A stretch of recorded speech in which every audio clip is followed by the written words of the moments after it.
Usap-usapan nga ng pag-flex ni kapamilya star Daniel Padilla sa video clip ng paghahanda sa shoot ng jowang si Catherine Bernardo para sa isang lifestyle magazine at makikita ito sa kanyang Instagram story.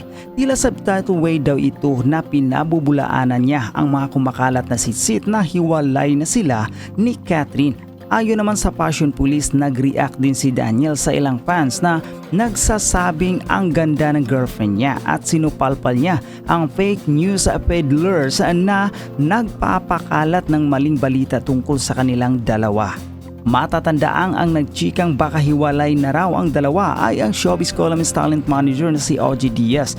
Batay raw sa chika ng kanyang source na nakikipagkita umano ng palihim si Daniel kay kapamilya star Andrea Brillantes na nakasama nila noon ni Catherine sa remake ng seryeng Pangako Sa'yo.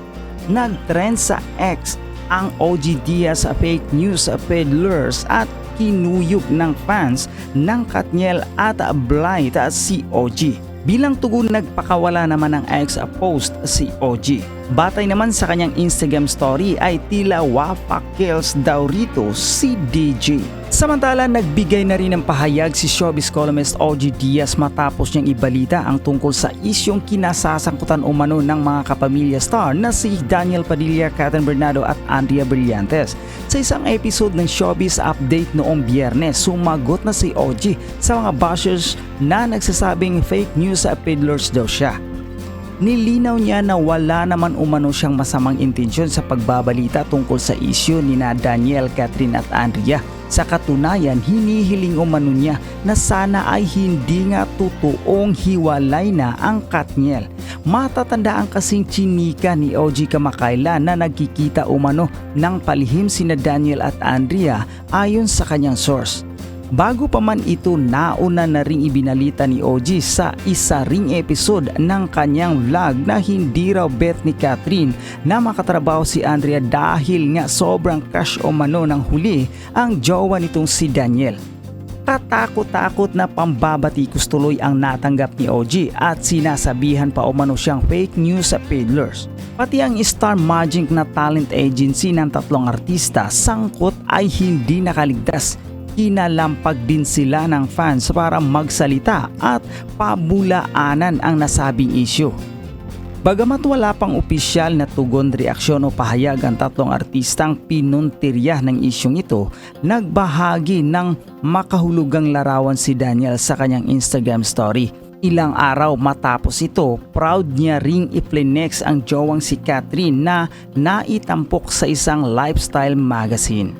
Aba, ito naman ang chikang punong-puno ng gigil dahil Katniel fans yung gagalain at gigil na gigil kay OG Diaz. Oy, Bakit? bakit? Ito, tinatalakan kasi ngayon at tinatakan na fake news peddler ng mga fan ni Catherine Bernardo at Daniel Padilla ang talent manager vlogger na si OG Diaz. Mare, ito ay related sa mga sinasabi lately ni Mama O tungkol sa relasyon ni na Catherine at Daniel na ayon umano sa kanyang source at nilinaw na hindi ito kumpirmado ha. Sabi sa source niya daw, nagkikita ng palihim sina Daniel at Andrea Brillantes. Ay nako, at dagdag pa niya mare, pinagseselosan umano daw ni Catherine si Andrea. Kaya ayaw nitong makasama sa trabaho itong si Daniel. Oo, pinag-uusapan din umano sa social media mare ang di umano nahiwalayan ni Catherine at Daniel dahil kay Andrea. Dahil dyan mare, talagang gigil na gigil kay OG ang mga fan ng Catniel at nag-trending siya sa X na dating Twitter nitong November 9. At nako mare, talagang samot-sari ang mga reaksyon na nakuha natin mula sa ating mga netizens. Sabi daw, hindi dapat laging ganito at Daniel Padilla, ilang years nyo binuo ni Kat, pangalan at katayuan nyo sa industriya, tas hahayaan nyo lang sirain kayo dahil sa fake news. OG Diaz, a fake news peddler. At sabi pa ng isa, it's all about the money daw talaga itong si OG. At meron pa mare, talagang sunod-sunod na OG Diaz fake news peddler. Ayan ang nag-trending. At ito ha, sabi, OG Diaz, and you're so protective of her. Sinaway mo siya, sumayaw sa labas kasi may mga lalaki. So why are you doing this to Andrea and Kat? Why are you setting them up? OG Diaz, fake news peddler, at samot-sari pang mga reaksyon mula sa ating mga netizens. Oo nga naman. Pero sinabi na naman, di ba na syempre, hindi pa naman confirmed. Sinabi lang na may source siya. But then again, syempre sa social media, Mare, nakakaligtaan na yung mga ganyang words, yung mga di umanoy, yung mga hindi pa kumpirmado, at makikita lang nila yung main issue. Which is nga naman, ang pinaka-bottom line dyan, ang lumalabas, Andrea palihim na nagkikita with Daniel Padilla while may Catherine Bernardo. So, anong iisipin ng mga netizens? Di ba? Nagsiwala yung dalawa dahil na naman kay Andrea. Alam natin naman ang tingin ng mga tao kay Andrea lately, di ba? Hindi rin maganda ang mga nagiging komento sa kanya ng ating mga netizens. Kaya ngayon, super bash na naman kay Andrea Brillantes. At yun, talaga pag may ganyang chika, Mare, nag-uugat, nanganganak ng nanganganak.